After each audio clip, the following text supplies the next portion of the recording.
We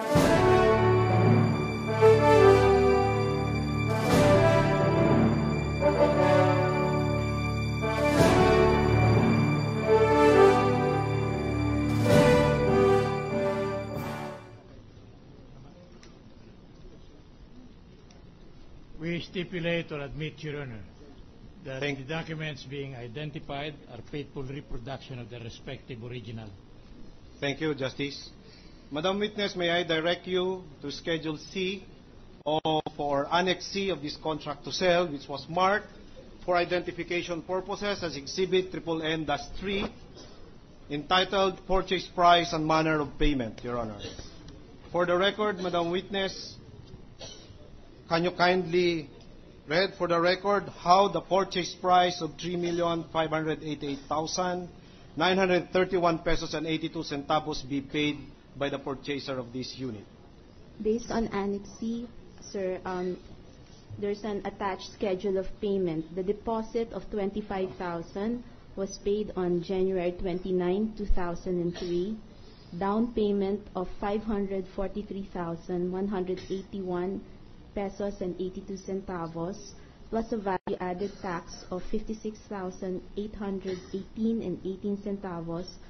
These were paid on March 28, 2003. And the monthly installment schedule of the first installment of 1,113,033 pesos and 18 centavos, and the value-added tax of 111,303 pesos and 32 centavos. Both were paid on April 28, 2003. Second installment of 1,728,270 pesos and 23 centavos, and value-added tax of 172,827 pesos and 2 centavos were paid on October 10, 2003. The final installment of 179,446 pesos and 59 centavos, and the value-added tax of 17,944 pesos and 66 centavos would have been paid upon advice. Thank you, Madam Witness. How many installments are those? Is that monthly, year, semi-annually, or year annually? It was varied, sir. The first installment was on April 28, 2003. The second installment was paid on October 10, 2003, Your Honor. And the final payment of the third installment was paid upon advice, which, based on our official receipts, were paid, if I may refer to the official receipt. The installments are covered in 1 year? Yes, sir. All right. May I proceed, Your Honor? That's it. Madam Witness, you had so far testified that according to you, the deposit, the down payment, first, second installments were paid all in 1 year. And as you also said, the third installment, payable upon advice, was also paid according to you.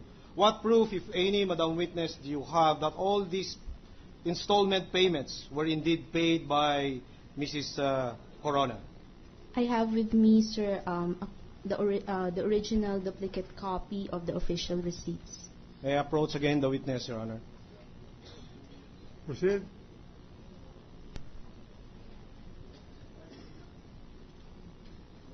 We would like to manifest, Your Honor, that the witness handed to this representation various receipts, Your Honor, which were previously marked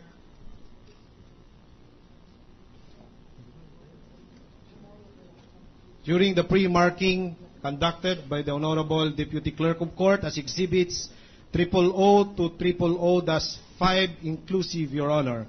And I am referring, Your Honor, to official receipt number 2093 dated January 29, 2003 in payment of the 25,000 issued to Corona Cristina R. Who was the issuing entity? Community Innovations, Inc., Your Honor. Yeah, proceed. Official receipt number 2813, which was previously marked as exhibit 000-1, dated March 28, 2003, issued to Renato Corona in the amount of 600,000 representing the deposit, Your Honor. Witness also handed to this representation, Your Honor, Official receipt number 3109, previously marked as Exhibit 000-2, dated April 28, 2003, issued to Corona Cristina / Renato in the amount of 1,224,336.50 centavos, Your Honor. Official receipt number 5197, previously marked as Exhibit 000-3, dated October 20, 2003, issued to Cristina Corona in the total amount of 1,901,096 pesos and 75 centavos. And official receipt number 5198, previously marked as Exhibit 000-4, issued to Cristina Corona in the amount of 50 centavos, Your Honor. And lastly, Exhibit 000-5, referring to official receipt number 7621, dated March 8, 2004, representing the full payment of the said condominium unit on one parking issued to Cristina Corona in the amount of 290,922.37 pesos, Your Honor, which includes, if I manifest to the record, the registration fee in the amount of 17,721.46, documentary stamp tax in the amount of 53,835 pesos, transfer tax in the amount of 17,974.66 pesos, as well as service fee and issuance of title in the amount of 4,000. As I have previously said, Your Honor, the photocopies of these were previously marked, and may I now request the Defense Counsel, Your Honor, to compare that the photocopies are faithful reproduction of the original.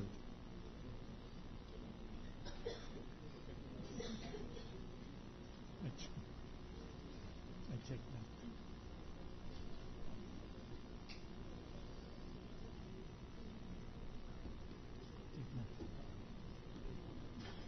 If the purpose is substitution, Your Honor, we have no objection, Your Honor. Thank you, Your Honor. Proceed.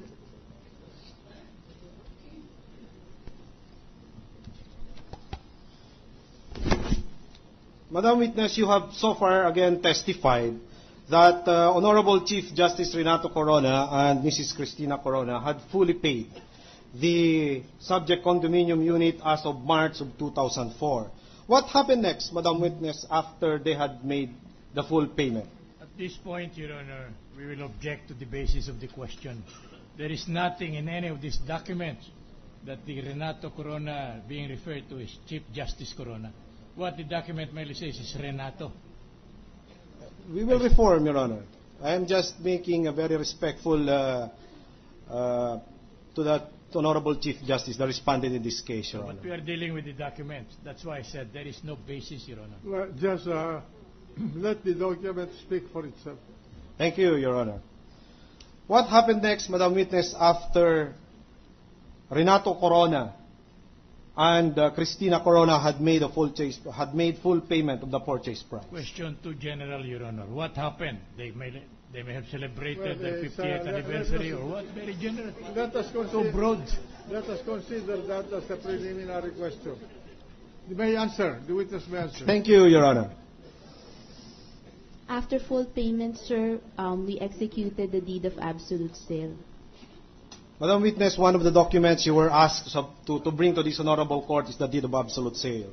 What document did you bring, if any, in connection with that directive, Madam Witness? Sir, I brought with me an original copy of the deed of absolute sale, dated October 1, 2004.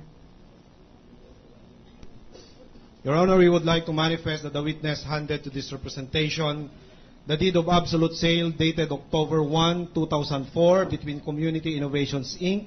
and Cristina R. Corona, married to Renato C. Corona, with 3 annexes, Your Honor, Annex A, B, and C, which for identification purposes had been previously marked as Exhibit P, P-1, P-2, P-3, respectively. Again, Madam Witness, I would like to direct your attention on page 2 of this deed of absolute sale, seller, and on the signatures, there appears a signature above the printed name Neresa and Josef, attorneys in fact.